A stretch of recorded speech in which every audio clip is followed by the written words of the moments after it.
étrangers pour plusieurs raisons. Nous avons la ferme conviction que pour bâtir cette nation, cette grande nation camerounaise, on aura également besoin de leur apport. Il s'agit donc de Mercredi Diaspora. Et parlant justement de ce Mercredi Diaspora, une interrogation. En quoi cette diaspora camerounaise peut nous être utile? Quelle est l'utilité de cette diaspora lorsque nous parlons justement du Cameroun? C'est la problématique principale de ce matin.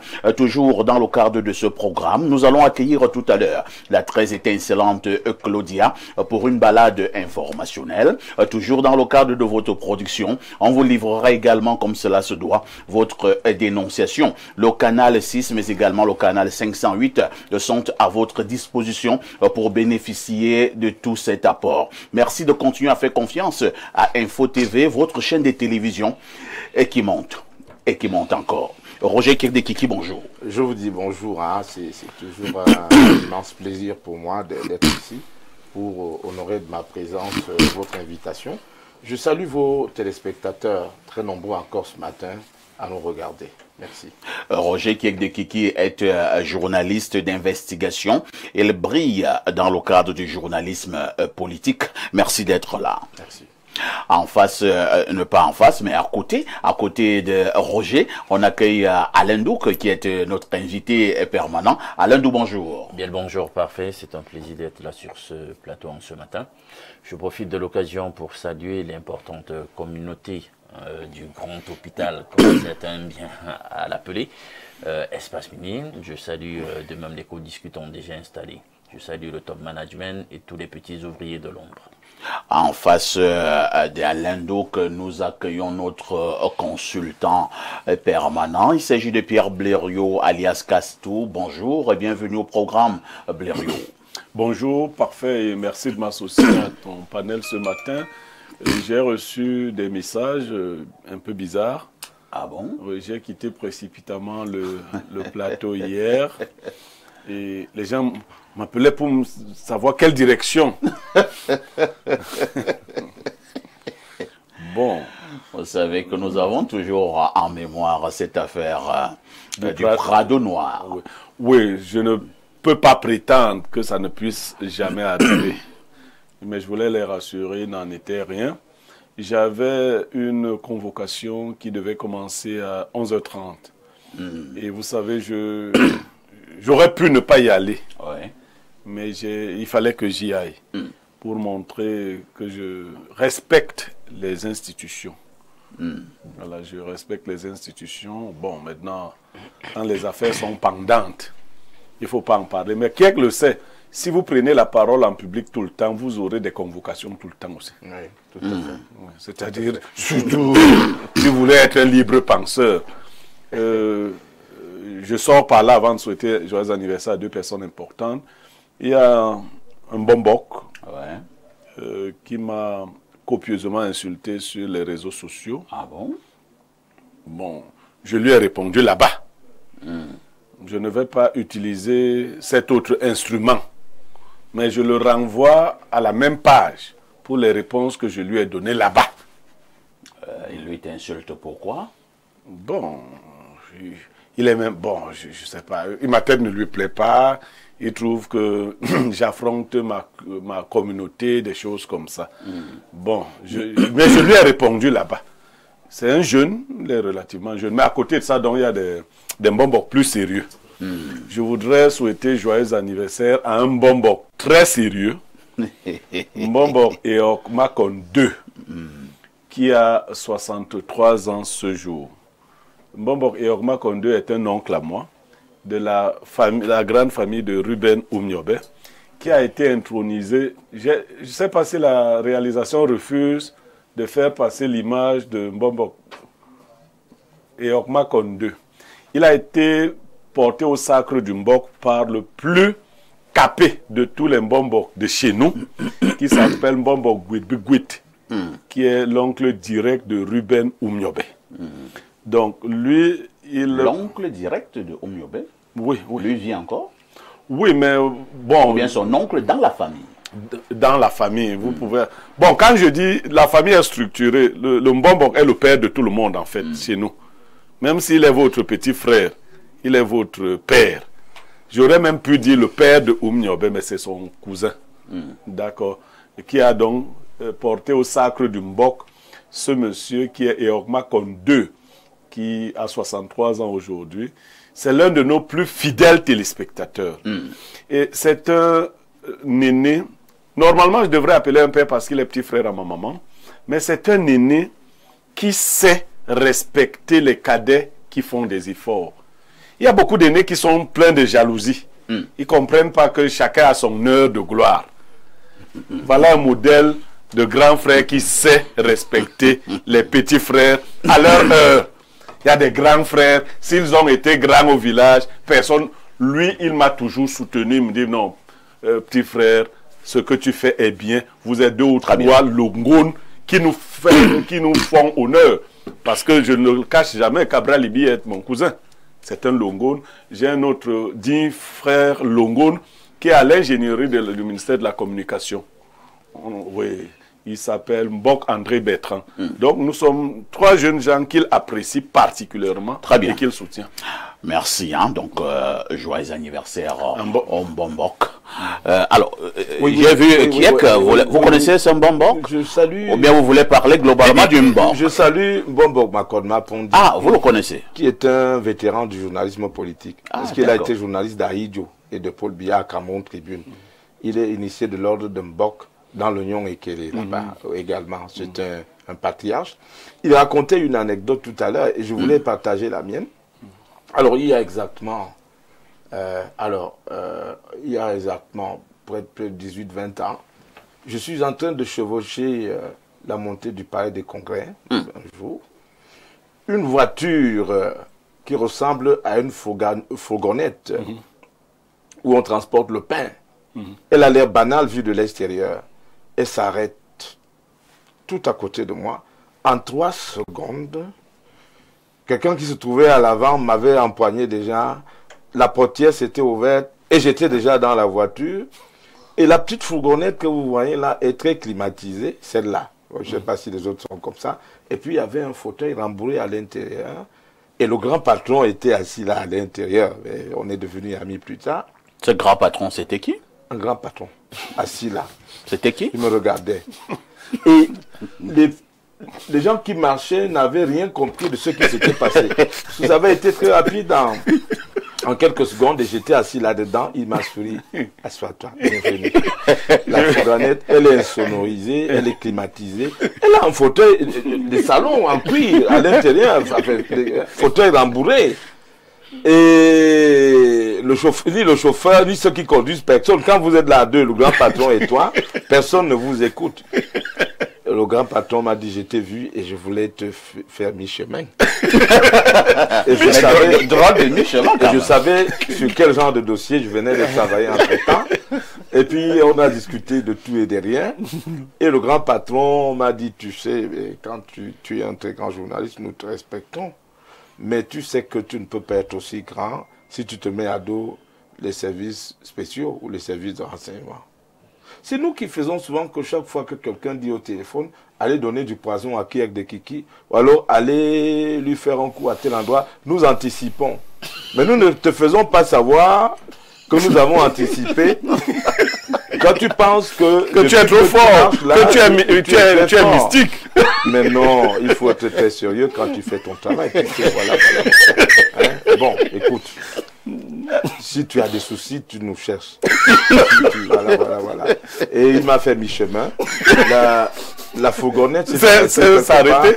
Je suis descendu et elle est repartie aussi banalement que cela puisse paraître. D'ailleurs, cette fourgonnette-là a des capacités d'écouter à partir d'ici ce qui se fait à la sous-préfecture de... Ah oui, possiblement. Incroyable.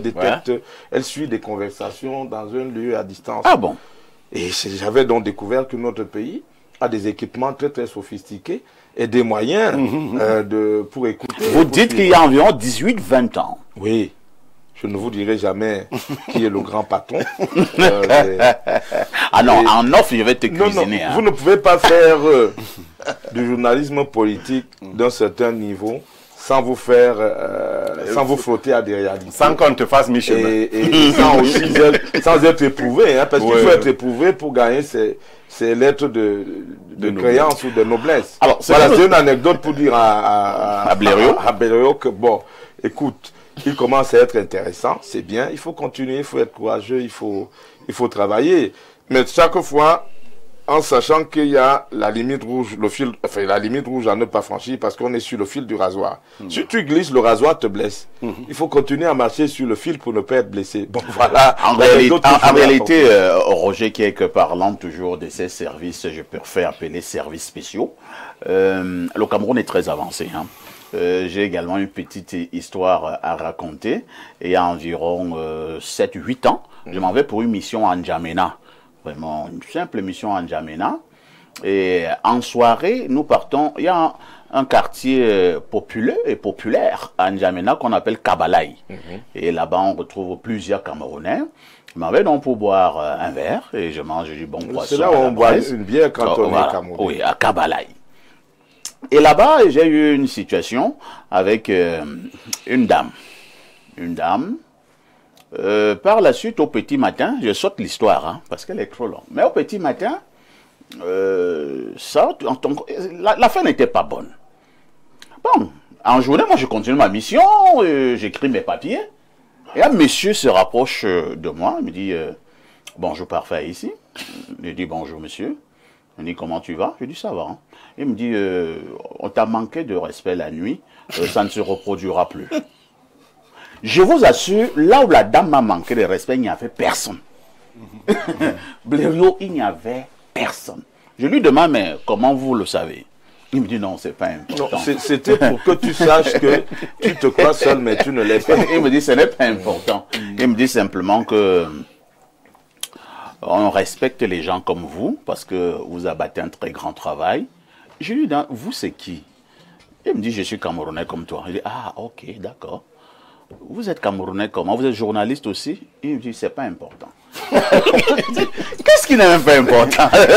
Je veux savoir avec qui. Je dis, il me dit, de toutes les façons, je suis policier. Elle dit, ah, d'accord. Il me dit, nous savions qu'on devait venir en N'Djamena. Je sais là où tu es logé. Il me dit là où je suis logé. Je sais que hier, tu étais à tel endroit, tu étais à tel endroit. J'ai dit, le monsieur m'a donné mon itinéraire. Et il me dit ce qui s'est passé à la dame. Nous l'avons appelé et nous lui avons dit plus jamais cela. Il me dit, en fait, nous sommes là pour vous protéger. Mais vous traitiez de quoi avec la dame, M. Parfait, ici? C'est pas important. Ils ont joué au billes. Je suis resté comme ça. Je connais les dames. Pourquoi vous manquez de respect? En fait, pour nous résumer, hein, ça fait rire. Mais en même temps, Roger Kiek, des journalistes politiques, surtout politiques, d'un certain niveau, ces services-là même nous protègent. Ça, je vous assure. Ils nous protègent même. Et voilà pourquoi moi je leur dis merci. C'est vrai qu'il y a parfois eu quelques égarements et les gens peuvent suivre mon regard. Mais je vous assure, globalement, les services de renseignement, ces services spécialisés protègent un certain niveau de journalistes. Oui, mais quand vous avez atteint un certain niveau parfait ici, l'État a aussi besoin de vous. Oui, tout à fait. Du coup, on ne va pas permettre à tous les voyous de venir faire n'importe quoi. Moi, je ne vais pas vous dire, j'ai eu beaucoup de menaces souvent qui ont été résorbées par les services. Hein. Oui, estimant que non, vous n'avez pas besoin de traiter Niamey violemment. De cette manière, bon, on sait que vous pouvez lui dire des choses, mais vous ne devez pas le violenter. Voilà, une personnalité me disait, ton côté bassa prend un peu le dessus sur toi. Mais, et elle me parlait en bassa alors qu'elle n'est pas bassa, la personnalité. Oui, donc, tu peux te rendre compte toi-même que tu as poussé un peu loin. C'est humain. Il faut pouvoir se remettre en question. Hein. Nous ne sommes pas des Tarzans. Des adversaires. Non, pas du tout. Oui, des Zorros, non. Les gens disent, par exemple, il y a une situation que je vais aborder aujourd'hui. On a dit que j'ai tapé sur... Pas on a dit, j'ai tapé sur les bonbons. Maintenant, les chefs de l'Ouest sont allés quelque part. On m'attend là-dessus. Mais bon, voilà. Mais ce que je vais leur dire, je maîtrise la sorcellerie des Bassas.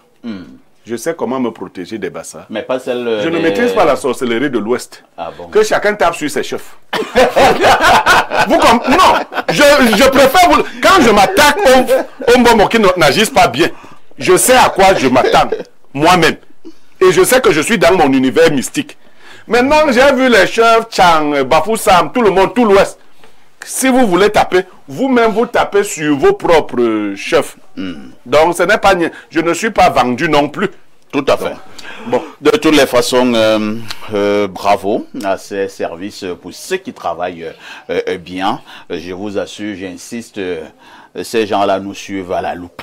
Nous pensons par moments que nous sommes trop forts. Nous ne sommes même pas forts. C'est qu'on nous protège. Voilà. Alors, Blériot, oui. Nous terminons avec toi rapidement, avec la sagesse de ce matin. Oui, parfait. Ici, tu m'accordes une petite seconde parce que je devais souhaiter aussi joyeux anniversaire à un frère, Wilfried Mondo. Comme nous sommes allés dans la joie, on l'a un peu oublié. Joyeux anniversaire, mon très cher. Alors, la sagesse du jour dit ceci. Si l'ingratitude des hommes pouvait se dévoiler avant un service rendu, la bonté serait rare. On peut reprendre? Si l'ingratitude des hommes pouvait se dévoiler avant un service rendu, la bonté serait rare. Ça veut dire quoi? Ça veut dire que si tu pouvais savoir, avant, parfois ici, que le bien que tu fais te sera rendu par l'ingratitude, tu ne le ferais peut-être pas. Mais c'est pour cela, ou à cause de cela, que nous sommes véritablement grands, que nous pouvons rendre des services sans rien attendre en retour. Tout à fait. Il faut se mettre dans la posture de ceux qui savent que l'homme est par nature ingrat. L'homme en général, hein, même nous-mêmes, nous ne nous rappelons pas toujours de dire merci ou de garder en mémoire les services rendus. Parfois ici, en général, vous verrez que les gens sont très obséquieux, très polis quand ils attendent un service. Mais la minute qui suit le service rendu, ils ont déjà oublié le service. Tout à fait. Ils se croient déjà dans leurs droits. Mais c'est humain. L'oubli, c'est la ruse du diable.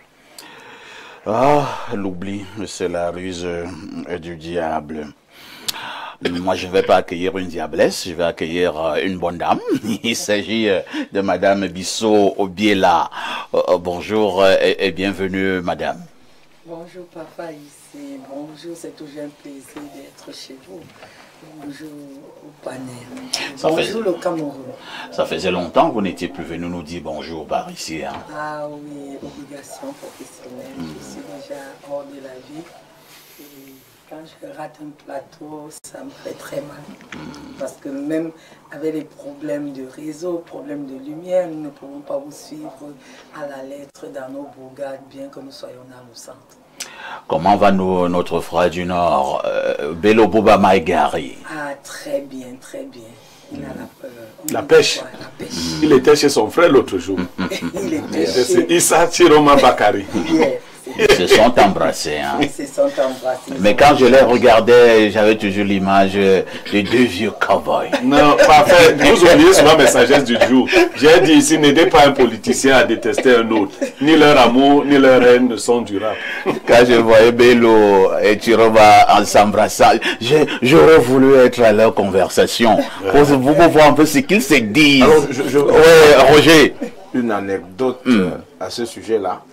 Vous savez que en 83, le premier ministre Bello Bouba Maïgari, un peu fâché vis-à-vis de son frère Paul Biya, à qui Aïdjo leur a laissé le pays, quitte et s'en va au Nigeria.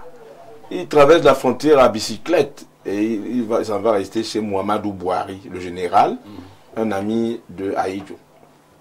Et quand Paul Biya va en visite chez Muhammadu Buhari au Nigeria, il demande à Bello, Bello, je sais ce que je suis en train. Aïdjo nous a laissé le pays ensemble, toi tu viens rester ici. Parce que le Premier ministre avait démissionné sans écrire de démission, il était parti. C'est sa deuxième fois. Hein. Et alors, Paul Biya lui demande de revenir. Le général Muhammadu Buhari demande des garanties. Paul Biya donne des garanties au général Muhammadu Buhari et Paul Biya s'organise pour que le Premier ministre Bello arrive. Il atterrit immédiatement à la tripartite, où il n'avait pas de statut, parce que la tripartite, c'était l'État, le pouvoir, les partis politiques et la société civile. L'UNDP qui se trouvait... La tripartite, là, nous sommes en 90. Oui. L'UNDP qui se trouvait là-bas s'appelait Samuel. Maintenant, là où je voulais en venir, c'est que les stratèges qui ont travaillé à évincer Bello. Parce que l'UNDP... sous Ebois. Sous Ebois, c'était des aïdioïstes. Hein. c'est-à-dire ici Vodo Victor, et Bachamé, des caciques qui voulaient tordre le cou à Paul Biya. Alors, Amadou Moustapha, stratège, Tiroma, stratège, ont travaillé à évincer Bello, et à ramener Bello. Parce que Tiroma, que vous voyez là, c'est un ancien de la jeunesse de l'UNC.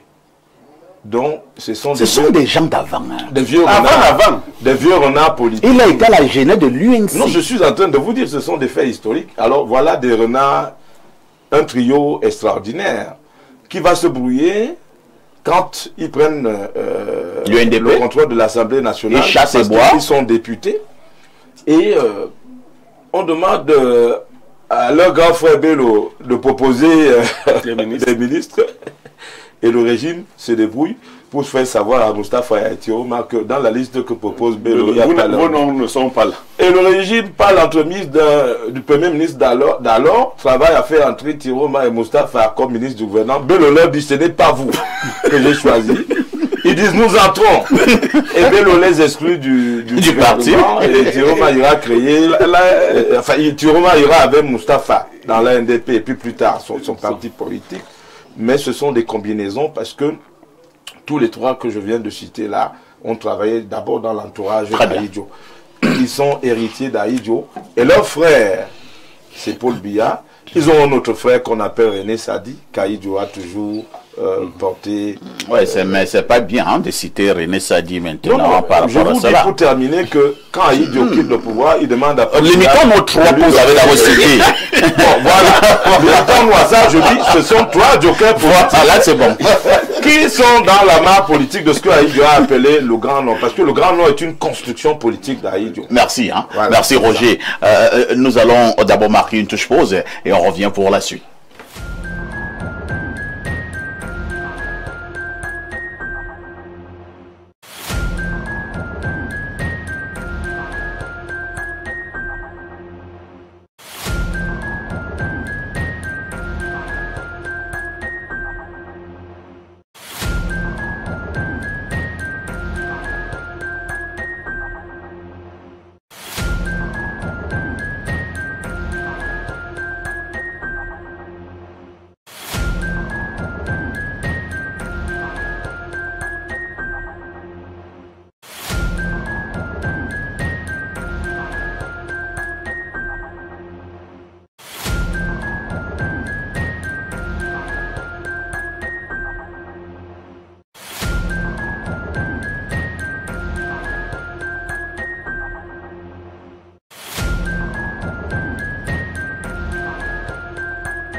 Claudia Ancha, bonjour. Bonjour, Papa ici, bonjour à tous les téléspectateurs d'Espace Mini qu'on retrouve nombreux ce mercredi matin, c'est un plaisir. Jolie coiffure, hein? Merci.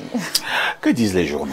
Papa ici, voici donc les événements qui ont marqué l'actualité au Cameroun ces dernières 24 heures. À la une, ce matin, le CRI hebdomadaire La Météo présente Joseph Lé et Michel Ange Angouine.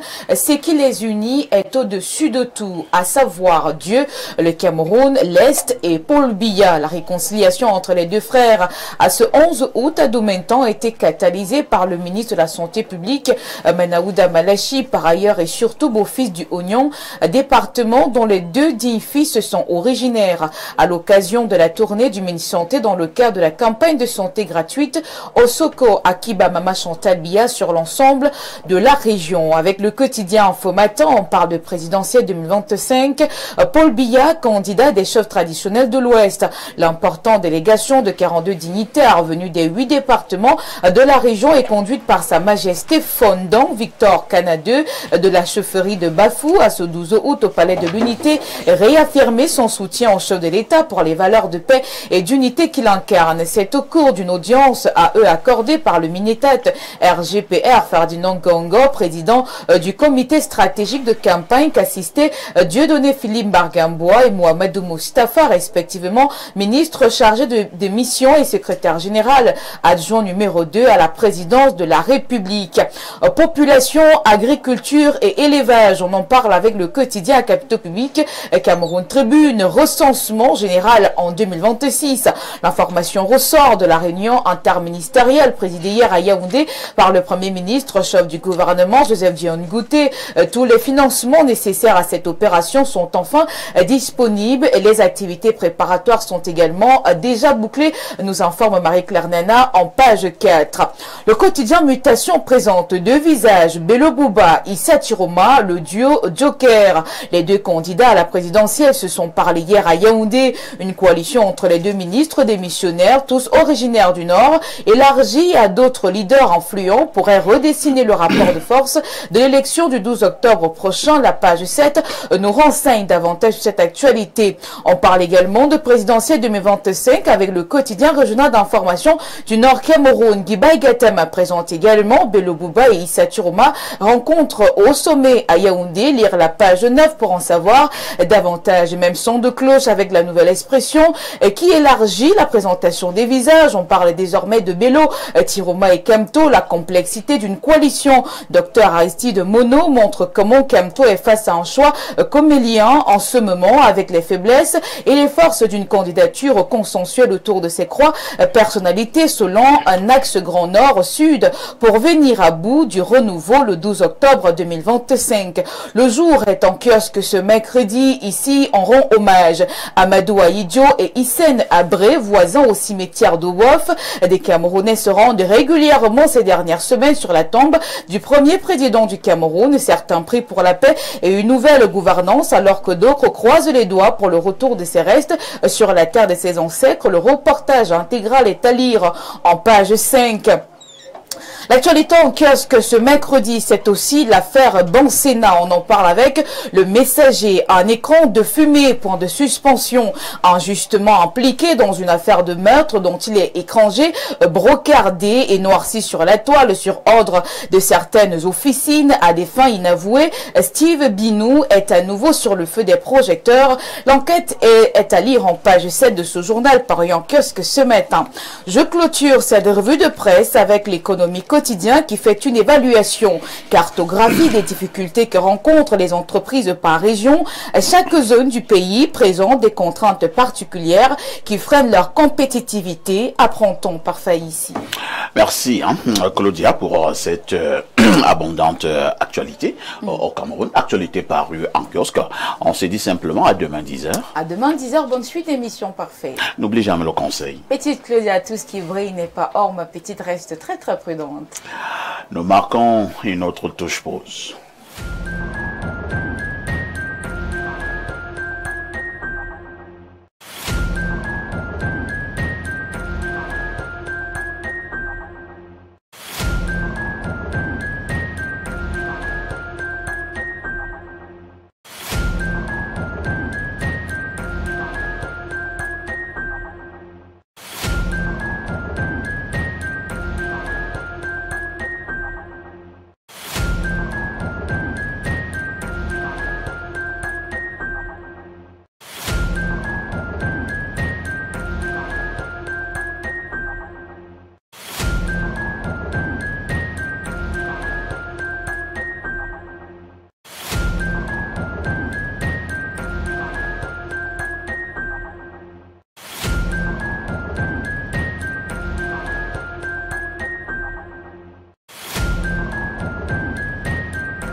Évariste Django, bonjour.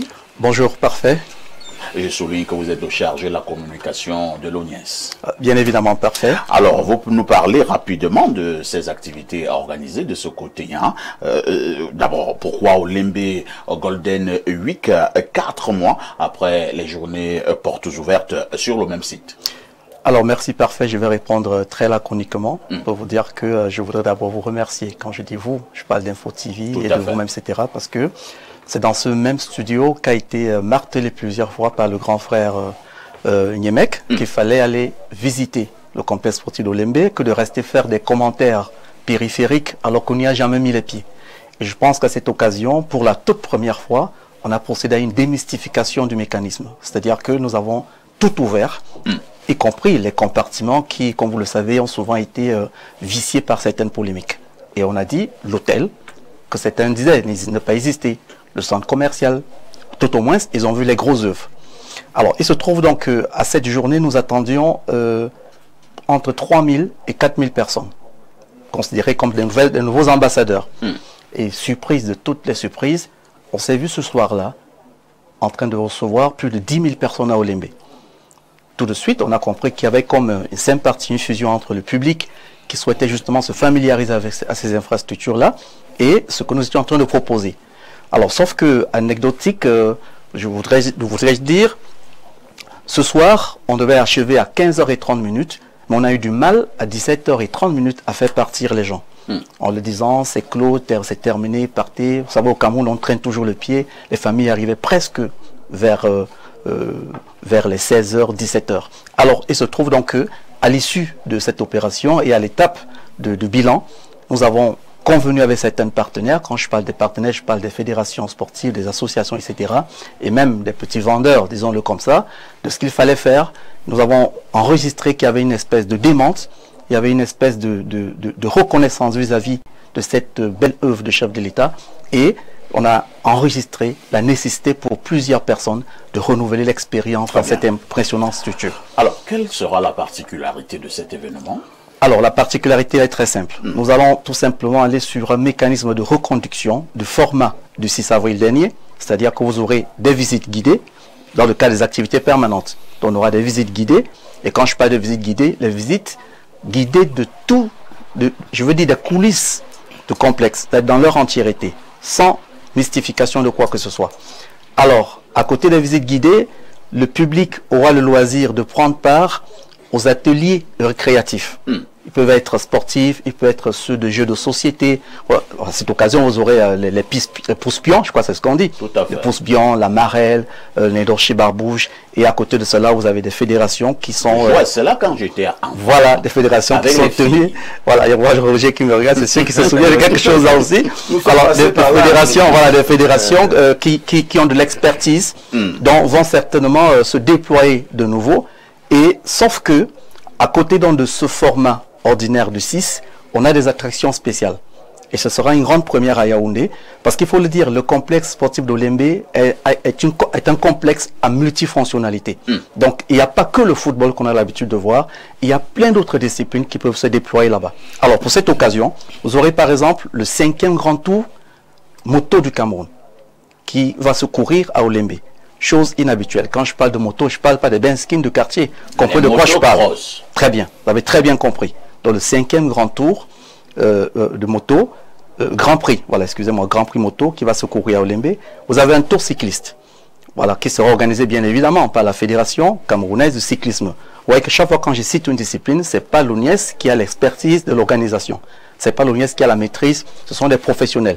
Donc vous aurez des spectacles de musique, vous aurez des battles de breakdance, vous aurez un semi-marathon international qui sera organisé par la Fédération camerounaise d'athlétisme et il y aura d'autres activités phares qui se dérouleront uniquement pour une seule journée. C'est-à-dire que, je veux dire quoi? C'est-à-dire pour chaque journée, vous aurez droit à une activité spéciale, une attraction spéciale. Mais la visite guidée et les ateliers de loisirs, de sport, etc. restent permanents pendant les 3 jours. Alors, lorsqu'on a suivi tout ce programme, le public qui nous regarde ce matin se pose une question, les conditions de participation. Alors, là-dessus, je vais être vraiment très incisif pour que je sois écouté une fois pour toutes. Parce que nous recevons plein de coups de fil, des coups de fil et des coups de fil. Je précise que nous bénéficions de l'accompagnement, de soutien du ministère des Sports et des autres autorités de la République qui sont très portées par cet événement-là. Alors, vous savez très bien quand les pouvoirs publics accordent le violon à ce genre d'expérience, il faut faire très attention. La participation à cet événement, M. Parfait ici, est entièrement gratuite. Je dis gratuite. Parce que les gens vont dans tous les sens. Je dis gratuite. tant, C'est formidable. il faut le préciser, tant pour les visiteurs que pour, appelons-les comme ça, comme au quartier, les exposants. Ça veut dire quoi? Ça veut dire que si Roger a peut-être son épouse qui fabrique des jus de fruits et qui voudrait à cette occasion les présenter au public, vous sollicitez juste l'espace, on regarde la configuration, on vous donne votre espace et c'est gratuit. Même les exposants ne payent rien du tout. J'ai des personnes qui déboursent un seul franc. Et ça me permet justement comme ça de tirer un peu les oreilles à ce qui nous est parvenu pendant le 6 avril où certaines personnes, vous savez, il y a toujours des personnes de mauvaise moralité qui on l'a appris, ils faisaient payer des petites pièces de 100 francs, 150 francs à certains enfants pour que ceux-ci participent. Oui, ça c'est complètement proscrit. Très bien. Tout est gratuit, entièrement gratuit, tant pour les visiteurs que pour les exposants. Nous rappelons donc la manifestation aura lieu du vendredi 15 au dimanche 17 août 2025 du côté du stade d'Olembe. Et c'est pas pourquoi Roger lève le doigt. Alors, je suis... Vous voulez aller faire du cross? Je le suis attentivement. On faisait du cross au stade militaire avec les Bekombo Ignace et Moto Georges à l'époque. Vous voyez là, je félicite l'Oniès et Ben Joseph Antoine. Parce que il y a d'un côté le débat sur le coût du ciment et du sable à Olembe. Tout à fait. Mais là, l'Oniès est en train d'organiser un certain nombre de structures pour attirer les masses et le public vers les infrastructures, dans le souci de les rentabiliser, de les capitaliser à long terme. Vous voyez, cela participe d'une animation incroyable. Nous étions au stade, vous savez, les gens n'ont plus eu des grands concerts à Yaoundé.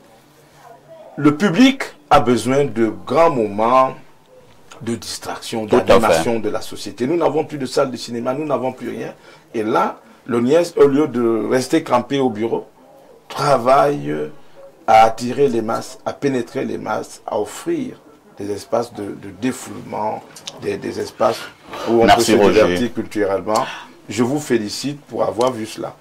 Surtout qu'on disait que Blaise Joseph Antoine, moi je parle de lui parce que je le vois, il ne voit pas grand chose, mais je vous félicite. Merci beaucoup. Évariste Edjango, chargé de la communication de l'Oniès, nous vous disons merci.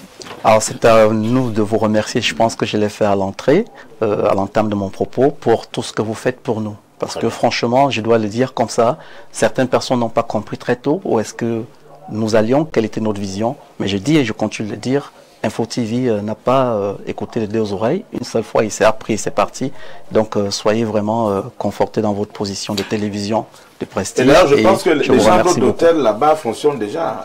Il y a des chambres qui fonctionnent. À la réalité, il y a une chambre témoin, mais on doit faire les choses de manière globale. Je pense que soyez juste patient. Je pense que lorsqu'on visite, soyez patient. Ça se passe comment? Soyez patient. Non, mais déjà, je vous l'ai dit, monsieur Haïssi, que pour à l'occasion de ces visites, de ces visites guidées, vous aurez la latitude de voir toutes les chambres. Je vous ai dit, c'est pas secret. Regardez, on va seulement voir les chambres. Oui, ben, si vous voulez y passer la nuit, certainement qu'on va vous faire parvenir des conditions. Merci, Évariste Edjango. Mais soyez rassurés que c'est une dynamique. Et avec le temps, vous allez également adresser nos salutations à Jojo, à Joseph Antoine Bell, qui reste une icône du football africain. Nous marquons une autre touche de pause. Merci.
Nous allons repasser le microphone à Pierre Blériot-Niamek, cette fois-ci pour la dénonciation du jour. Alors, parfait, ici, nous dénonçons aujourd'hui une pratique qui a cours dans le corps judiciaire en général, mais dans un secteur particulier, celui de nos amis les huissiers de justice, pour quelques-uns d'entre eux. Parfait, ici, il y a ce qu'on appelle des assignations à poteau.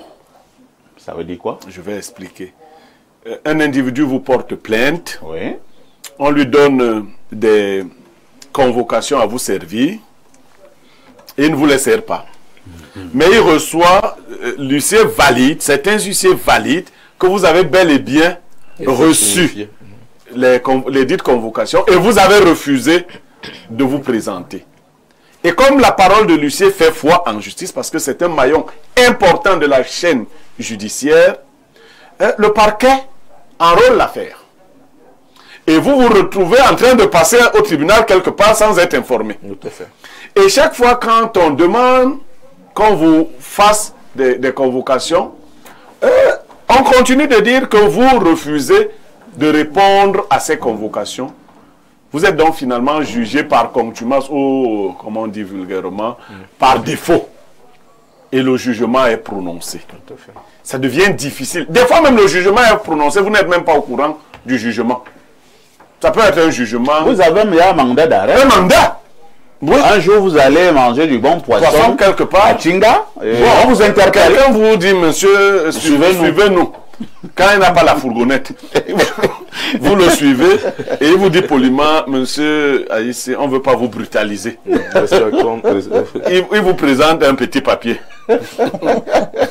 Donc vous devez aller très loin. Non. C'est parce que ça revient. Et davantage dans les cas de divorce, parfois ici. Un des partenaires, quand vous avez décidé de vous marier, vous n'étiez pas en cachette. Un décide de divorcer et il le fait dans le dos de l'autre. Dans le dos de l'autre. Jusqu'à obtenir le document définitif. Mais je dis, dans le cas d'espèce, ce n'est pas les magistrats qui sont le problème. C'est les huissiers de justice qui servent de fausses assignations, qui sont en fait ce qu'ils appellent eux-mêmes dans leur jargon des assignations à poteau. Merci Pierre Blériot pour cette dénonciation. J'avoue que le phénomène existe. J'ai plusieurs proches qui ont été victimes. Il a un problème, on a porté plainte contre lui quelque part et on a commencé à lui servir des convocations. On ne lui a jamais présenté une seule convocation, mais un beau matin, lui il va que normalement ses occupations, il va dans son village et il est interpellé. On dit qu'on a un mandat d'arrêt, on a jugé son affaire et il est condamné à 5 ans de prison. Il demande, vous parlez de quoi? On lui dit, comme vous faites le petit malin, et on commence à le brutaliser comme un enfant. Votre réaction, Alain Douk? Aïe, aïe, aïe. C'est un peu complexe. Qu'est-ce qui est complexe? Non, mais attends, Blériot, quand c'est des gens ça qui doivent, sur le plan social, structurer, calibrer la norme, c'est la justice quand même, hein? Les huissiers sont dans le maillon. Ils sont un maillon très important. Voilà, c'est eux qui facilitent le travail du parquet et du tribunal. Alors, dans un contexte où tout le monde, je sais pas moi, quoi, a un peu de la brume dans la tête, dans un contexte de corruption, ça devient très compliqué. Les gens ne donnent pas de l'importance à la charge qui repose sur eux. Et maintenant, avec la corruption, pour essayer d'avantager un tel ou un tel autre dans la chute des procédures par rapport à un procès, on vous fait un coup pareil. Parce qu'il veut peut-être que tel ou tel client l'emporte au finish et que vous sortiez par la petite porte et que vous soyez condamné. Donc c'est un peu tout ça. Ça veut dire que le problème est d'abord moral. Le problème est moral. Et vraiment pour réformer le pays, c'est dans tous les secteurs, il faut d'abord refaire mentalement le Camerounais. Hein? Parce que là, c'est un problème lié aux valeurs. Il y a un type qui passe sur les réseaux pour ce choix-là. Hein. Comme vous dites qu'il faut refaire la mentalité, il dit tout est à refaire. Le Cameroun est à refaire. Parfait, tu sais quand une machine à l'informatique est virus. Selon lui, tout est à refaire. Il faut tout refaire. On écrase tout, on réinitialise tout et tout pour qu'on aille sur de nouveaux fondements. Parce que là, je pense qu'il y a bien même sur la déontologie. Je pense que lorsqu'on les forme en tant qu'huissier, on dit de faire comme ça. Hein? Mais vous voyez que les gars passent outre la déontologie et puis se comportent comme ils veulent. C'est lamentable. Ils doivent se ressaisir au niveau de ce corps. Merci. Nous passons la parole à Madame Bissot Biela. Lorsque ça vient de ceux qui sont censés maîtriser le droit et même nous enseigner le droit, n'avez-vous pas l'impression que la sanction devrait être très lourde? Je vais parler de certains huissiers véreux. Bon, vous avez dit certains huissiers, mais moi je vais dire... la justice camerounaise est à l'image du Cameroun à l'heure actuelle. Une très bonne image. Moi, je ne vais pas dire bonne image, une image qui va dans tous les sens. Vous politisez tout. C'est parce que Bello Bouba est candidat. où chacun fait du Cameroun ce qu'il veut, comme il veut, quand il veut, et selon son humeur du matin. Vous voyez, vous vous retrouvez divorcé sans d'abord même avoir été marié parfois. Et peut-être même que vous aimez encore votre homme. Vous vous retrouvez parfois condamné sans avoir même commis une infraction. Et puis vous vous retrouvez en prison. Où on vous dit, vous n'avez jamais comparu. Parfois vous portez même plainte. Celui à qui vous portez plainte n'apparaît jamais. Et puis, vous ne retrouvez jamais un gain de cause. C'est pour cela que je dis, la justice camerounaise aujourd'hui se retrouve face à ce que le Cameroun est devenu, du va-tout, du grand n'importe quoi. Et ces huissiers, vraiment, s'il vous plaît, si vous nous suivez en face là, s'il vous plaît, vous avez prêté serment. Vous avez prêté serment de rendre justice et de faire valoir le droit, s'il vous plaît. Il faut faire ce dont vous avez prêté serment. Juste ce que votre conscience vous demande de faire. Le Cameroun est à refaire, mais c'est nous qui sommes à refaire nous-mêmes. Nos mentalités, nos idéaux et toutes nos actions dans la société. Pour que le Cameroun soit refait, il faut que nous soyons d'abord refaits en nous-mêmes. Merci. Roger Kiek de Kiki, nous parlons là d'un pan de notre justice avec ce maillon, comme le disait Blureux tout à l'heure, ce maillon important, et le corps des huissiers de justice. Il faut rappeler ici qu'ils prêtent serment. Oui, ce n'est pas pour rien qu'ils prêtent serment. Alors, si un huissier de justice a prêté serment et il se comporte de la sorte, que devons-nous faire? Alors, je vous assure que le problème est grave, la dénonciation elle est très pertinente. Alors, j'ai un ami commandant, il était en service à la police des Nations Unies dans un pays africain en difficulté. Son épouse d'alors a décidé de l'assigner en justice pour demander le divorce, etc. Et dans ces conditions, tel que Blériot vient de nous expliquer, on a prononcé un jugement. Et on a décidé de lui arracher même sa maison. Incroyable. Au profit de la dame, en disant qu'il a abandonné. Quelqu'un qui le connaît là-bas dans le couloir de la justice l'appelle. Et il vient, je lui dis, moi au téléphone, vient des Nations Unies, avec les habits des Nations Unies. Parce que quelqu'un qui est en mission de paix dans le monde n'est pas quelqu'un qui a abandonné son épouse et les enfants. Il n'a pas été au courant de ce que il avait été assigné en justice. Et vous voyez, il a même perdu finalement cette maison-là. Fait l'une de ses maisons au profit de la dame. Personnellement, j'avais eu moi-même mon affaire là-bas. Mais l'huissier de justice de la partie adverse a refusé de me faire tenir les éléments de preuve de l'autre partie par le greffe dans les délais francs tels que cela est indiqué. Parce qu'ils doivent vous communiquer les pièces. Pourquoi vous mettre en difficulté? Il n'a pas communiqué. Heureusement qu'en fait Renard, j'avais anticipé. Parce que c'est une preuve de mauvaise foi. C'est une trahison de leur serment. Il faut jouer franc jeu, quand même. C'est-à-dire, si vous avez des preuves, vous les produisez. Vous les produisez par acte du notaire et par l'huissier, et on les transmet au greffe pour que la partie adverse, dans un délai franc, soient informés de ce qu'il y a, sinon ce sera folklore. Mais malgré cela, vous avez le juge qui va prononcer des sentences. Ce n'est pas de sa faute, vous l'avez dit. C'est par la mauvaise foi d'un maillon du mécanisme judiciaire. Quelqu'un qui est assermenté, qui a prêté serment pour bien faire son travail et qui refuse de le faire quelquefois parce qu'il a été... parce qu'on lui a mouillé la barbe, comme on le dit trivialement. Les huissiers de justice sont extrêmement importants. Leur rôle est important pour que la justice soit rendue. Vous voyez le symbole de la balance, c'est la balance. Elle doit être équilibrée. Hein?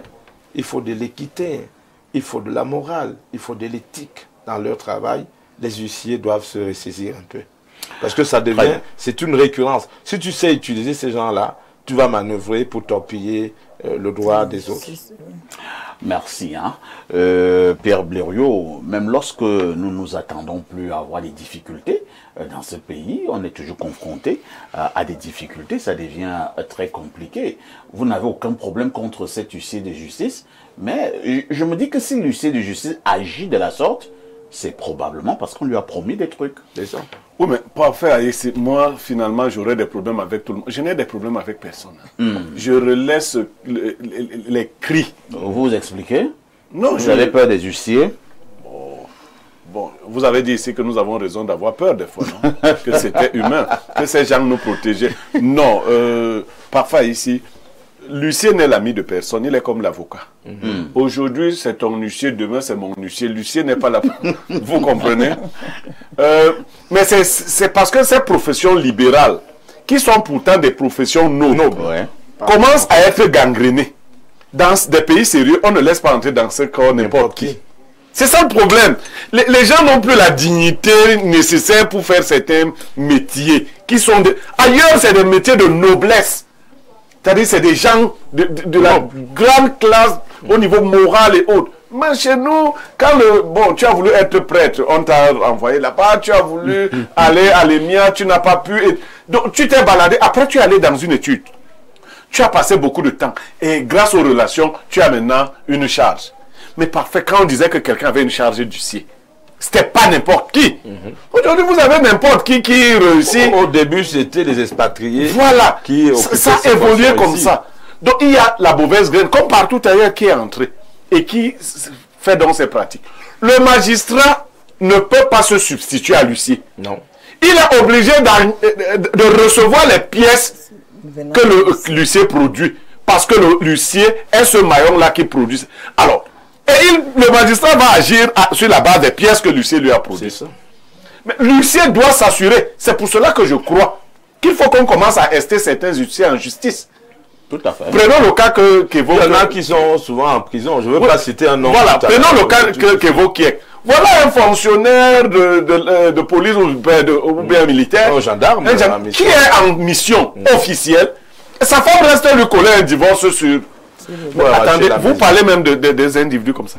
Moi, quelqu'un m'a porté plainte alors qu'on me voit à la télé tous les jours. On m'a dit qu'on n'a pas pu me retrouver. Mais j'ai demandé, mais ça c'est quel huissier? Mais on sait où je travaille.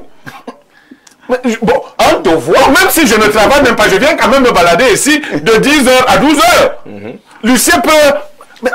Il n'a pas même servi ça au PDG de cette entreprise qui est supposé et réellement m'employer. Donc, comment vous faites ça? Après, quelqu'un dit, mais, et puis, il y a aussi quelques commandants de compagnie qui sont vicieux. Oui. Il dit, ben, tout le monde n'est pas obligé de vous connaître. Oui, mais vous avez l'obligation de retrouver celui à qui vous portez plainte. Vous êtes un homme public, vous avez un domicile. Vous avez l'obligation de retrouver celui à qui vous... Pour le cas même de quelqu'un qui passe à la télé, on n'est même pas obligé de chercher son domicile. C'est-à-dire que s'il a un problème avec quelqu'un, on sait où on peut déposer la convocation. C'est juste de la mauvaise foi. Bon, heureusement quand même que certains magistrats, quand ils sont prévenus à temps, savent rattraper ce genre de choses. Oui. C'est-à-dire, vous allez voir soit le procureur, soit le président du tribunal, vous lui dites que non, la procédure là, elle est viciée. Je connais un huissier. Je n'ai jamais reçu. On a jeté à Koningui. Oui. Je ne vous donne pas son nom ici. Le magistrat l'a jeté à voilà. Koningui. Donc je vous dis donc, il y a des gens qui rentrent donc voir. quand la procédure n'est pas encore arrivée à son terme, parce que si vous avez la malchance que le jugement est déjà prononcé, bon, le magistrat va juste vous dire d'aller pleurer un peu plus haut. D'aller pleurer à la maison. Voilà. Ne pas pleurer Merci. dans la Hein. Allons rapidement au niveau de notre messagerie qui explose. Bonjour Perfecto. S'agissant de ce problème du CIE, les torts sont partagés parce que certains Camerounais refusent souvent aussi de recevoir les assignations quand on vient les notifier tranquillement. Je pense que ce monsieur il suit une autre dénonciation. Et là, je vais sauter, hein, parce que là, il y a des messages sérieux. On part rapidement au 212, hein. C'est le Maroc. Bonjour Aïssi et toi d'Albert Parfait, le 14e jour de la modération. Je n'ai pas beaucoup à dire, mais je tenais à dire que tu étais très élégamment habillé hier. La cravate, le costume, la couleur du costume, la chemise, chaque pièce était impeccable. La chaussure alors, massa, on sent qu'elle est chère. C'est vrai que contrairement à Blériot, tu ne nous as jamais donné ton patrimoine. Mais je suis sûr que la chaussure d'hier en fait partie.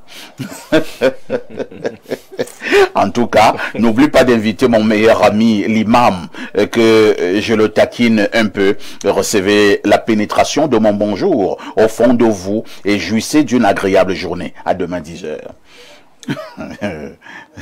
Le type du Maroc, c'est... Autre message. Bonjour Perfecto et à tous sur le plateau. Par rapport à la dénonciation, je vis une situation semblable ces derniers temps. Nous avons un locataire qui a 24 mois d'arriérés de loyer. La succession est administrée par un séquestre qui dit avoir porté plainte 2 fois et avoir fait servir la dite plainte par voie d'huissier, elle-même en étant huissier, mais j'ai rencontré le dit locataire qui me fait comprendre qu'il n'avait jamais rien reçu et ne savait même pas que les poursuites avaient été engagées à son encontre. Je pense que l'huissier n'a pas pris la peine de vérifier si les convocations étaient bel et bien servies. Bonjour Parfait Aïssi et tes invités, juste pour dire que ces dénonciations, vous devrez prendre cela au sérieux. J'avais un ami, paix à son âme, huissier de justice à l'époque, avait été constaté par un magistrat, lui-même passé de l'autre côté. Je jure que mon ami avait demandé au juge que, Monsieur le Président, je ne peux pas faire ce que vous demandez. Écrivez quand même bien. On va croire que c'est moi qui parle ce genre de français. Et là, je saute. Voilà. Bonjour à toute l'équipe.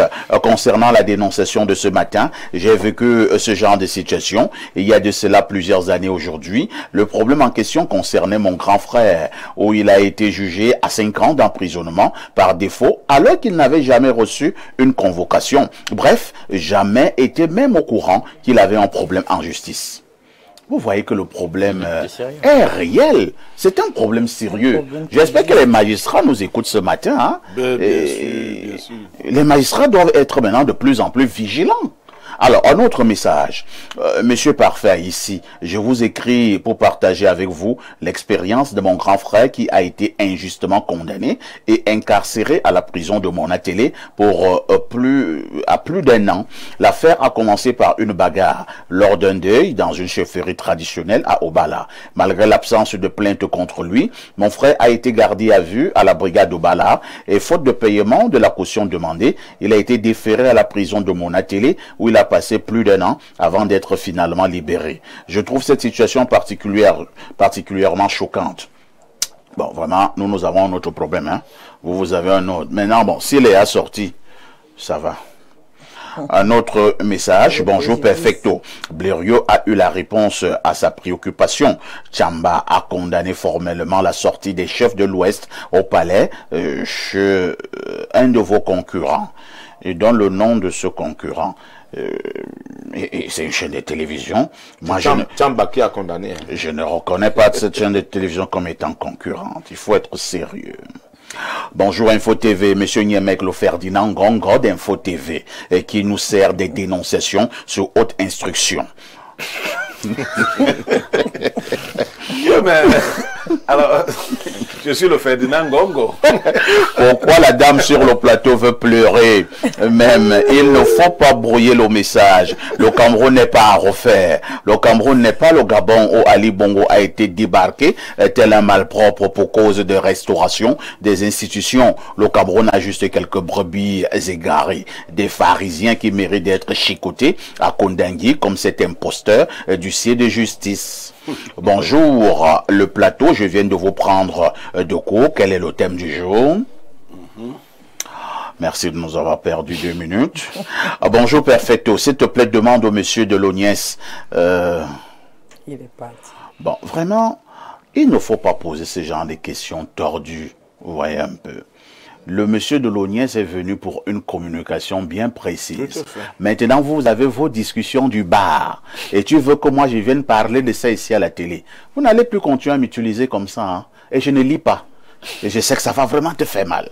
Or, si j'avais lu, j'allais naïvement te rendre un grand service. Oui. Et tu allais jubiler au quartier. L'ONES n'a rien à voir Voilà. avec le financement de la construction des édifices. Donc, faut aller faire vos discussions là au bar.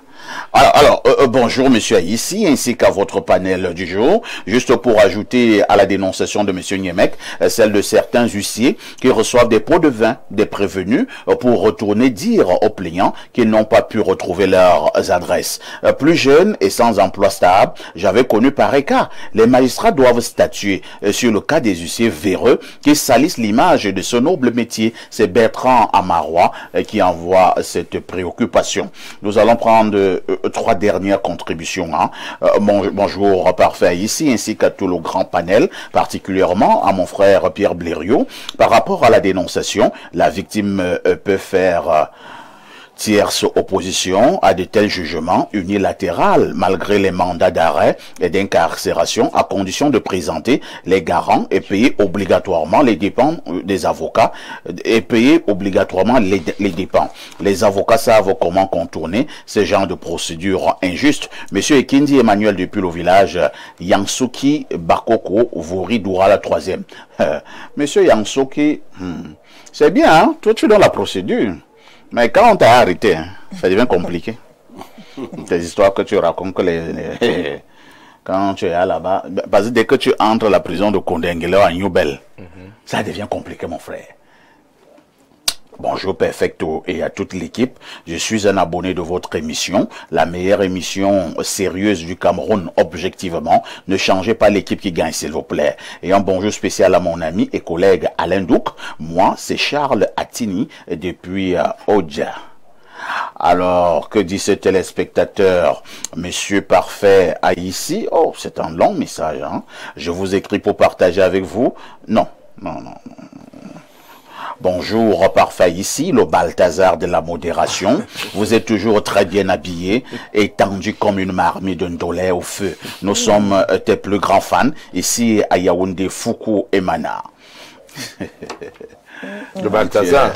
Quand tu as un sac Tu as accepté Balthazar, Parfait. Bon, c'est qu'on pose, vous n'aimez pas Balthazar, mais bon, Balthazar dans un sens positif. Voilà. Marquons une autre touche pause.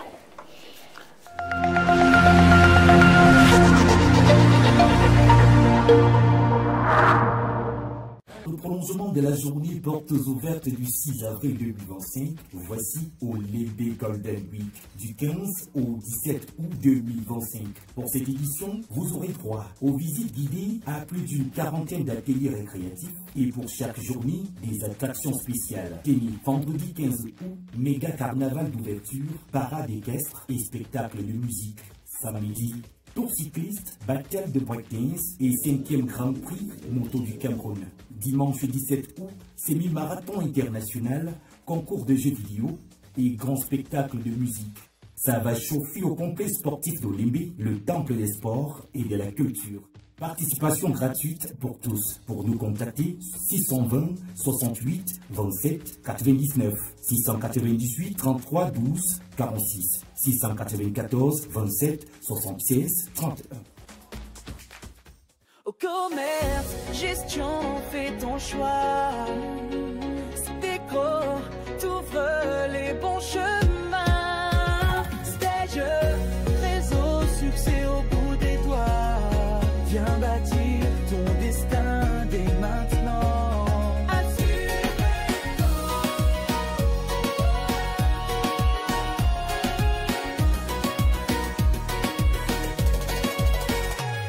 SAPECO, école de formation professionnelle. Chez nous, on trace l'avenir avec des formations solides pour réussir. Des profs chevreux. Vous désirez un enseignement de qualité pour une brillante carrière professionnelle? L'Institut universitaire de l'excellence d'Afrique centrale, agréé par le MINSUP, vous ouvre ses portes après Carrefour Hawaii sur la route d'un fou. Avec un cadre ultramoderne, les enseignants chevronnés, les infrastructures de pointe, un dortoir et des bus pour étudiants, bénéficiez des programmes théoriques et pratiques innovants en sciences de la santé dans les métiers du droit, commerce, gestion, management, finance, ainsi que les technologies de l'information et de la communication et bien d'autres. N'hésitez plus, rejoignez la communauté d'excellence en vous inscrivant en cycle BTS, licence, master dans nos différentes filières et devenez des leaders de demain. Choisir l'Institut universitaire d'excellence d'Afrique centrale, c'est choisir l'excellence dans la formation pour un métier de référence. Infoline 695 86 17 86 674 94 71 49. Voici grand. Chinoise, c'est la guérison pour tous. Faites-vous dépister et recevez les soins des spécialistes expérimentés. J'avais l'arthrose aujourd'hui. Je me sens vraiment à l'aise. Je suis venue pour me faire soigner et puis j'ai couvert mon résultat. Le centre médical de la médecine chinoise est situé en Volier derrière la basilique. Contact 691 19 87 68. Médecine chinoise, le secret de la longévité.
Bon retour sur ce plateau. Nous vous le disions en ouverture, nous sommes mercredi. Il s'agit de mercredi diaspora. Ce matin, nous nous posons la question de savoir en quoi la diaspora camerounaise peut être utile à notre pays. Je commence par Alain Douk.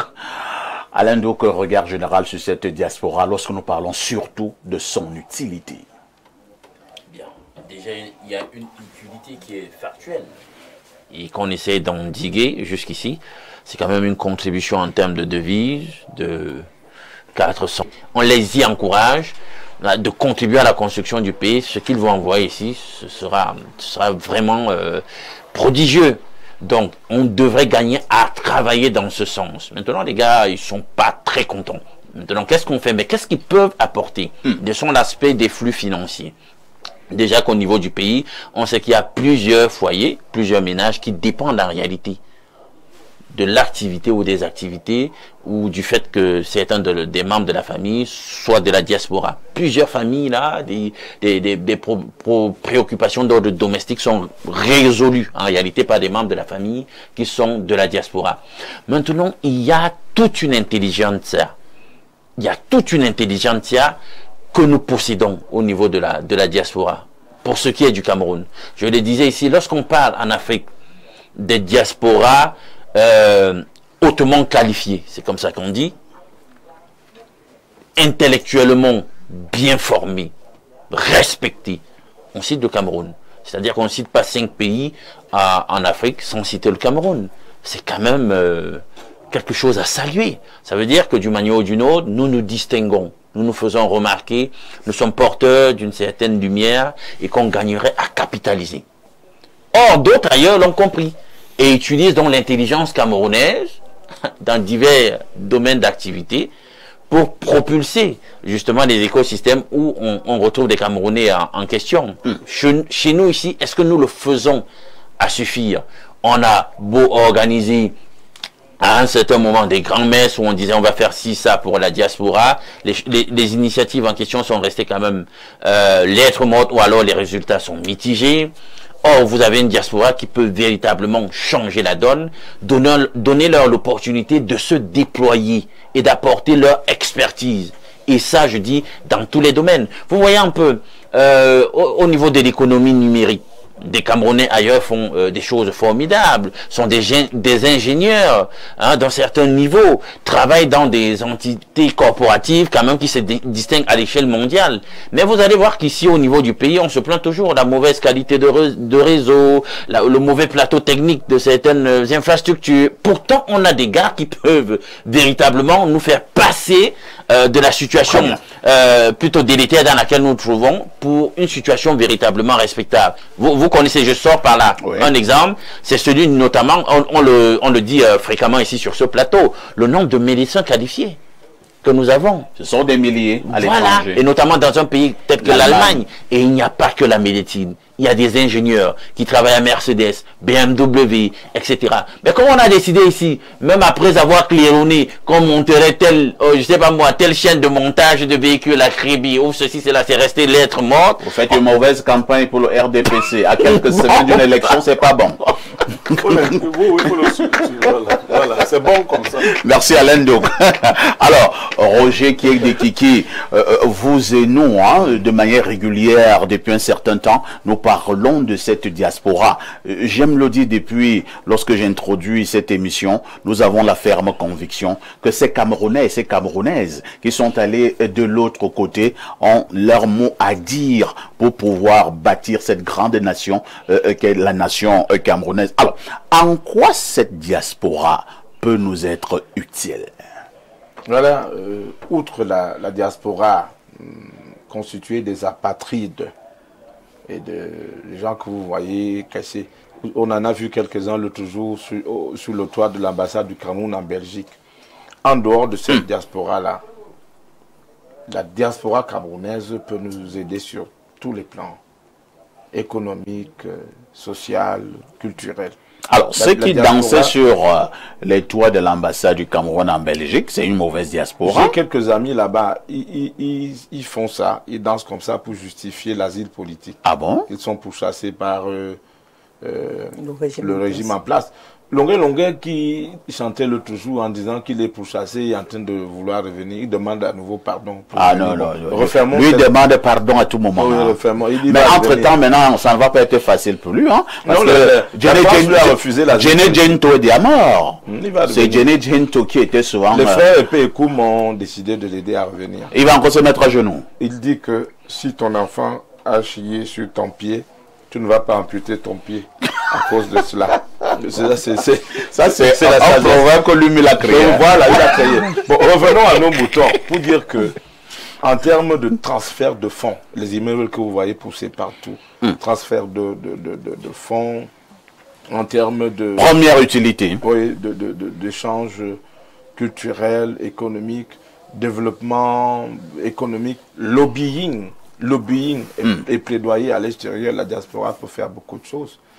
Quand vous regardez l'université des montagnes à Bafoussam, enfin à Banganté, qui forme des médecins, des médecins venant du Gabon, du Tchad, du Sénégal, etc. La diaspora du Cameroun à l'étranger, les médecins originaires de cette aire géographique ont envoyé des plateaux techniques, des équipements de pointe pour relever la qualité des enseignements dispensés. C'est-à-dire qu'un enfant qui est formé en médecine à l'université de montagne n'a rien à envier. Attention pour la pub. Non, là, nous parlons du Cameroun. Oui, bon, d'accord, enlevons la pub. Il y a une jeune dame, son père a été... Voilà, il y a une dame, son père a été l'un des chefs politiques de l'UPC. Pengoye le Constant, son nom c'était Tamé Souméjon. Elle s'appelle Madame Tamé. Elle est revenue au Cameroun. Elle vient de mettre une usine de cacao sans publicité ici à côté de Mbankomo pour produire et transformer localement. C'est à côté de chez moi. 100 000 tonnes. On produit Les producteurs viennent déjà de l'extérieur pour venir transformer ici sur place. Ça aussi, c'est la diaspora. C'est du concret. Il ne faut pas toujours avoir des clichés qui disent que non, on n'a rien fait. La diaspora peut faire beaucoup de choses. Elle se bat pour s'intégrer face aux mêmes difficultés que nous autres nous rencontrons ici. Elle se bat, elle brave les difficultés et elle s'impose ici. Quand vous voulez, je sais pas moi, débloquer un partenariat, les mairies que vous voyez là, les échanges entre les mairies et les villes d'ailleurs, c'est la diaspora. Quand vous avez des membres de la diaspora à Montargis, sans publicité aussi, qui veulent faire un joint venture avec la mairie d'Nkola Famba ou la mairie de Banganté pour au moins tout au moins transférer des camions, même des camions déjà amortis ou alors des tractopelles afin de développer. Ça aussi c'est la diaspora. La diaspora peut être très utile pour le pays d'origine sur le plan, je l'ai dit, économique, social, culturel, et etc. Il ne faut pas toujours redouter la diaspora. Merci, et la considérer, en la considérant comme un adversaire. Roger, qui est que avec votre apport, nous allons du côté de l'Angleterre, où s'impatiente une dynamique camerounaise. Elle, c'est Corinne. Corinne, bonjour. Bonjour à tout le monde. Je souligne que vous êtes une devenue leader d'opinion. Vous êtes également dans le monde des affaires. Vous représentez dignement le Cameroun du côté de l'Angleterre. Ce matin, nous voulons savoir en quoi est-ce que vous, qui êtes de l'autre côté, vous pouvez nous être utile. Merci pour cette question et je vous suis sur le plateau. Merci de m'avoir invité. Oui, effectivement, je suis un membre dynamique de la diaspora. Je suis avocate inscrite au barreau de Londres. Je suis une militante panafricaine qui milite en particulier pour les réparations et l'abolition de la dette. Je suis aussi une des avocates du collectif de l'Institut de l'Afrique des Libertés qui est installé à Bamako, Mali. Je suis finalement une leader d'opinion politique parce que je suis la secrétaire générale du LILIPAC, qui est un mouvement révolutionnaire pour la libération panafricaine du Cameroun cette année. Donc un grand merci de m'avoir invité parce que je me sens totalement impliquée par la question qui se pose aujourd'hui. Je profite pour remercier les membres du panel. Je me suis rendu très vite compte que la discussion d'aujourd'hui s'est transformée dans une question de justice et d'injustice au Cameroun. Et c'est très important parce que ça nous permet de nous rendre compte qu'il y a quand même une sérieuse injustice latente au Cameroun et qui, pour moi, qui suis avocate, me pose un réel problème. Je vais répondre à la question pour qu'on revienne sur le débat de ce jour, qui est en quoi la diaspora est utile. Mais mon frère sur le panel l'a très bien dit, la diaspora est capitale pour le Cameroun, elle n'est pas seulement utile, elle est capitale dans le contexte actuel camerounais. La diaspora, d'abord, il y a deux diasporas, c'est très important qu'on se le dise. On a une diaspora minoritaire qui est acceptée au Cameroun et qu'on inclut, qu'on fait revenir, qui est minoritaire. Et on a une diaspora qui est exclue, qui elle est majoritaire. Je fais partie de la diaspora exclue majoritaire. C'est très important. Quand on demande c'est quoi la diaspora au Cameroun, je crois qu'il faut qu'on remette déjà de prime abord ce fait. Il y a deux diasporas. Il y a la minoritaire, celle que le régime actuel camerounais manipule, et la diaspora majoritaire, celle qui est exclue, parce que le régime actuel au Cameroun la redoute. Nous faisons peur au régime en place au Cameroun. Parce que la diaspora majoritaire, celle qui est inclusive, a de sérieux soucis pour rentrer au Cameroun. Nous ne sommes pas intégrés, nous ne sommes pas invités. Notre apport n'est pas facilité. Parce que vous savez, moi j'ai un langage de vérité, je suis une avocate. Quand quelqu'un rentre faire une affaire au Cameroun, il vient avec le budget corruption. Si vous n'avez pas le budget corruption, votre affaire ne passe pas. Alors moi, je mets au défi ceux qui viennent et qui créent des plantations et des usines, qu'ils nous racontent leur parcours. Mais vous poserez les mains sur la tête. Ils ont compris qu'il fallait venir le budget corruption pour que leurs affaires fonctionnent. En tant qu'avocate, je suis approchée chaque mois par des investisseurs sérieux au Cameroun. Ils reviennent tous essoufflés. J'ai des exemples de mes frères camerounais qui ont tout abandonné, qui sont venus au Cameroun et qui ont dû renoncer et rentrer. Il n'y a pas longtemps encore, j'ai été contactée par un très grand investisseur camerounais qui s'appelle Louis Fernand Jameko. Il est venu au Cameroun, il a investi dans les travaux publics, il a créé 650 emplois pour les Camerounais et il est reparti dépossédé, volé, avec 1,6 milliard de francs CFA qu'on lui doit. Celui qui l'a volé se promène au Cameroun parce qu'il connaît un magistrat, il connaît un procureur, il n'est même pas inquiété, il a été emprisonné, il a fui, on ne peut pas le retrouver. Des exemples comme ça, je vous les donne par millions. Donc il faut, et c'est pour ça que ce débat s'est transformé en justice-injustice. Nous disons, nous les membres de la diaspora, que nous avons un manque de représentation politique au Cameroun. Les Camerounais de l'étranger n'ont pas une forte influence sur les décisions pour le Cameroun. Ça a changé. Nous savons que nos transferts sont ignorés. Je tiens à vous rappeler que les transferts de la diaspora sont souvent supérieurs à l'aide publique internationale. Très important. Notez-le. Les apports de la diaspora sont supérieurs aux aides publiques internationales. Mais nous faisons front à des procédures compliquées de voter. Rendez-vous compte de parler de la double nationalité au XXIe siècle. Le Cameroun se permet au nom de nous exclure. Je ne sais pas si vous vous rendez compte. Est-ce qu'on doit supplier pour voter quand être inclus dans le processus du Cameroun? Donc, c'est cette diaspora qui est exclue, qui, moi, me pose problème, qui, pour moi, est une réelle injustice. Donc, nous, la question, je serais plutôt la suivante.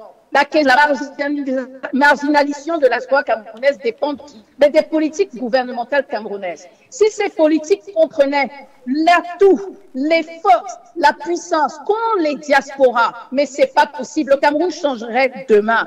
Le Cameroun changerait demain.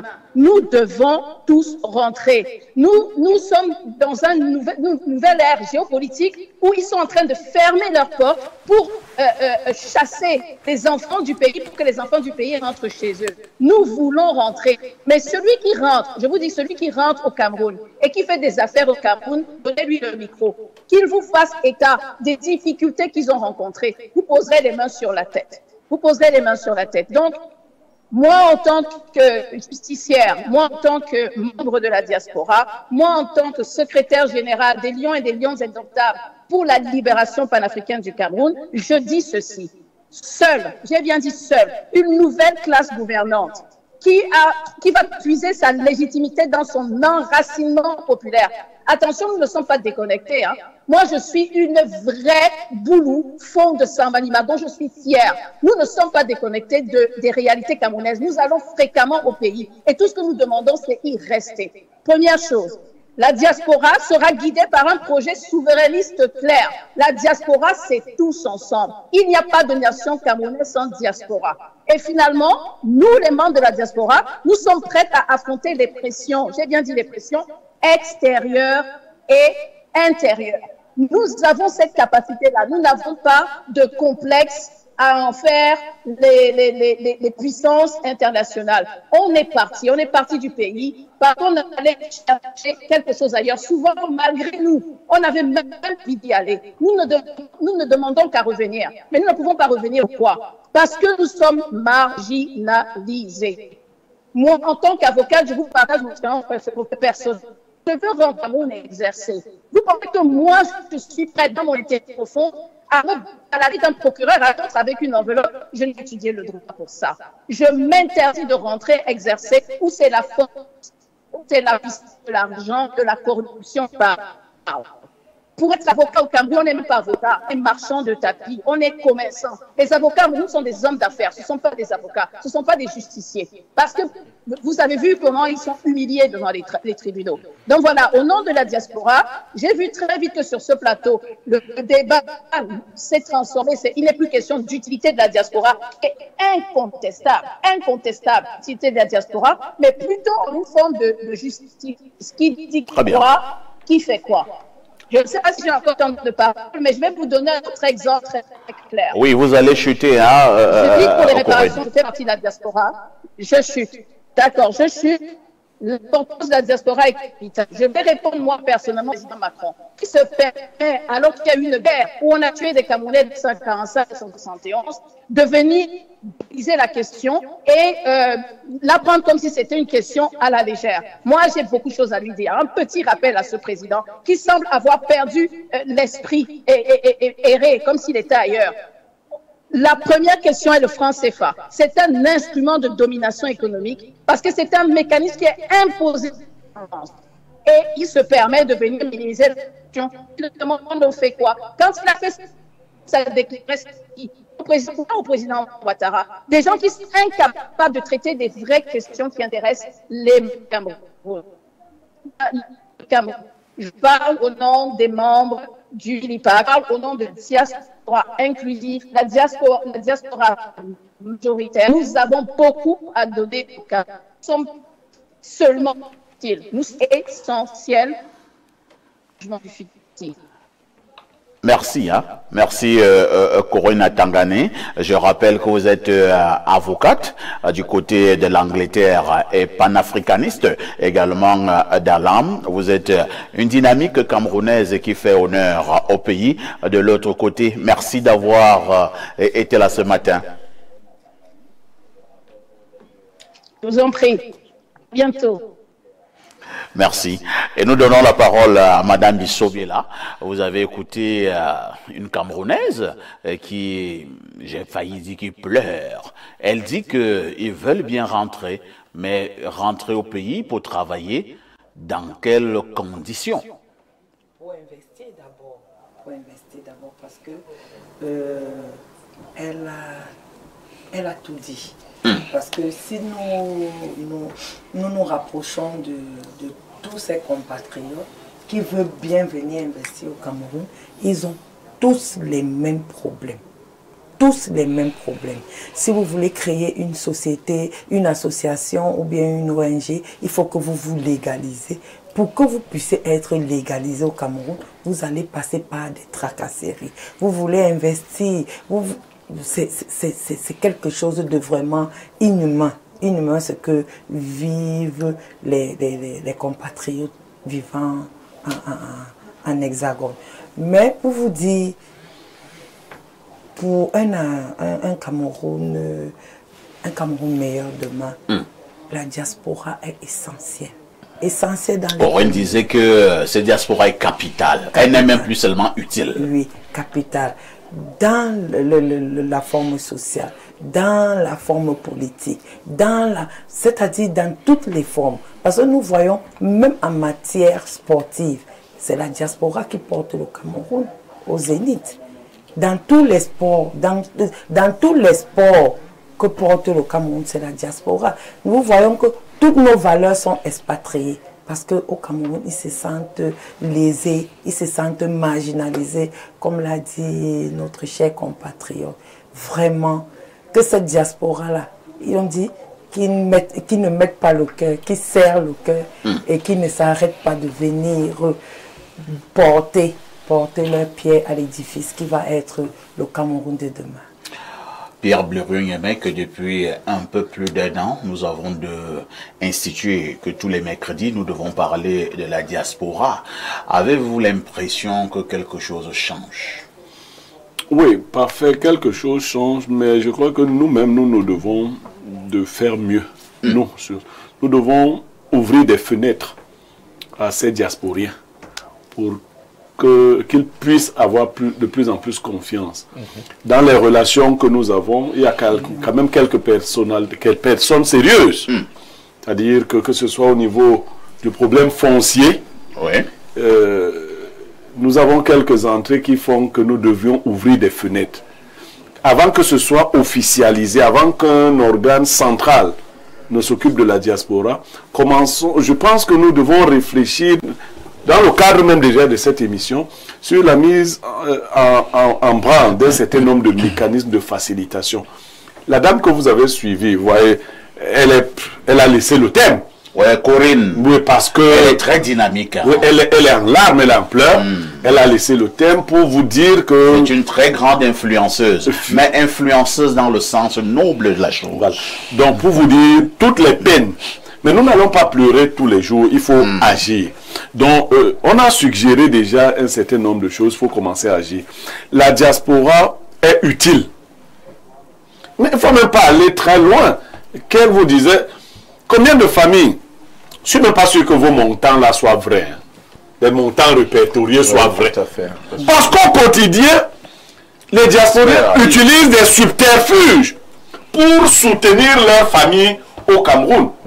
Il y en a même qui viennent avec de l'argent liquide quand ils sont ici pour financer un certain nombre de projets. Nos familles sont pauvres pour la plupart. Pierre Blériot, je vais me permettre de vous couper. En parlant de diaspora, nous avons au niveau de Yaoundé 2 un promoteur qui soutient la fête du partage, qui a utilisé ce thème où il soutient chaque année plus de 1000 enfants en matière de scolarité. Plus de 1000 enfants. Vous voulez parler de quel promoteur? Le docteur Penji Yaya Luc Honoré, promoteur de l'ONG Nous Foundation. Donc, vous voyez que... On lui dit bravo. Bravo. Je vous dis, cette année, il est à 1300 enfants. À qui il va donner des packs, il va donner des ordinateurs.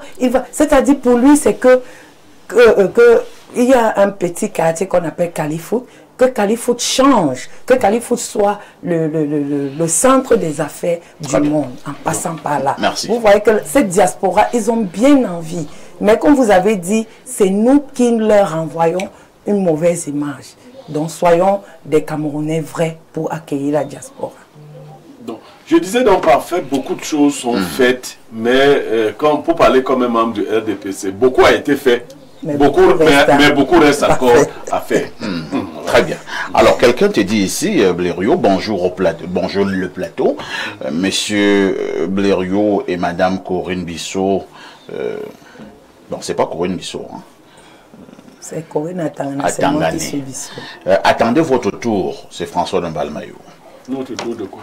Je sais pas. Je sais pas lequel tour il parle.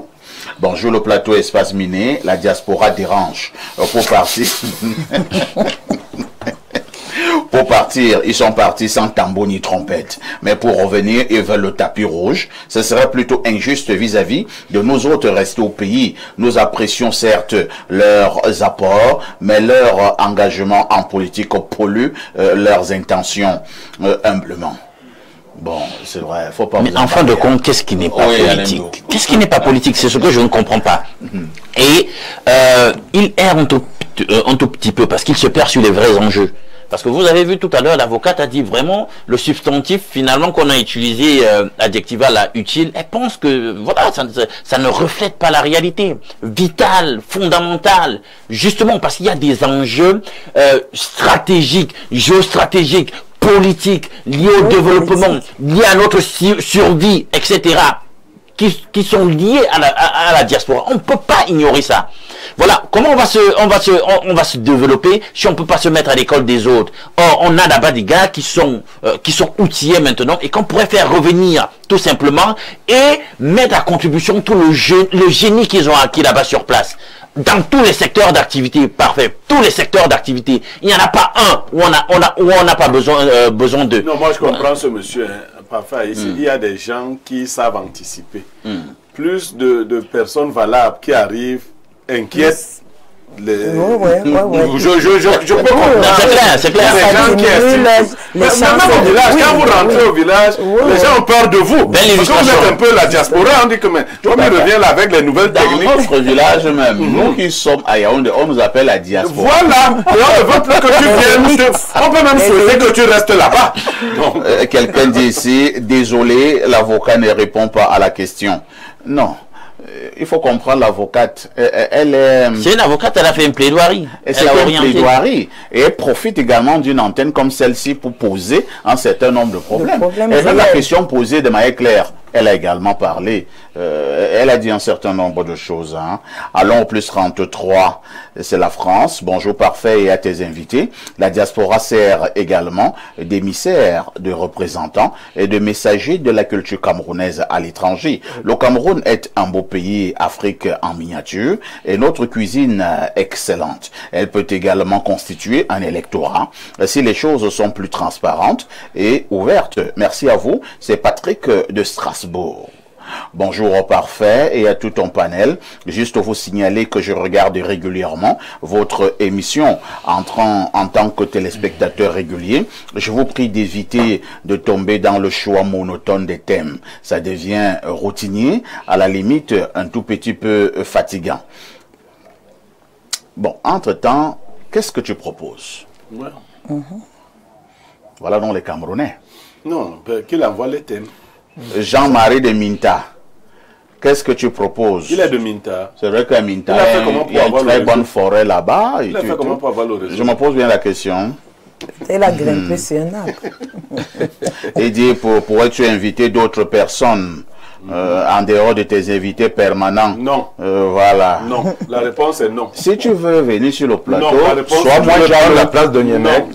Moi je suis ici permanent. Donc la réponse est tu vois qu'il a d'autres problèmes. La réponse est non. Et puis tout à l'heure, je voulais rappeler que Claude il nous a perdu un peu de temps. Claude Assira, c'est des avocats de la diaspora. Barreau de Paris. Akeye Mouna est un ancien du barreau de Londres. C'est-à-dire que vous avez vu Richard Bona l'autre jour donner sa contribution à un parti politique. C'est son frère, le Minta. Parfait. Oui, répondre à ce la diaspora peut participer, même sur le plan politique. Hein. Je vous rappelle que dans les années 90, il y a un grand médecin camerounais aux États-Unis qui pose l'anneau gastrique. Il est multimilliardaire grâce à la chirurgie gastrique. Il finançait le SDF. La diaspora ne doit pas penser qu'on va lui dresser forcément un tapis rouge. Hein. On se bat pour le changement. Le qui est intimidé tous les jours ne roule pas sur du velours. Nous autres, on aurait pu fuir. Tout à fait. Mais nous nous battons. Notre appel est que la diaspora nous rejoigne pour travailler à transformer la société. C'est compris. Ça ne se donne pas, ce n'est pas un cadeau. Oui, Alain Donc, on répond à ce téléspectateur. Il faut lui dire que... Est-ce que... Non, c'est très important. Non, c'est important. Il est de Minta. Il y a une vocation pédagogique aussi avec le média.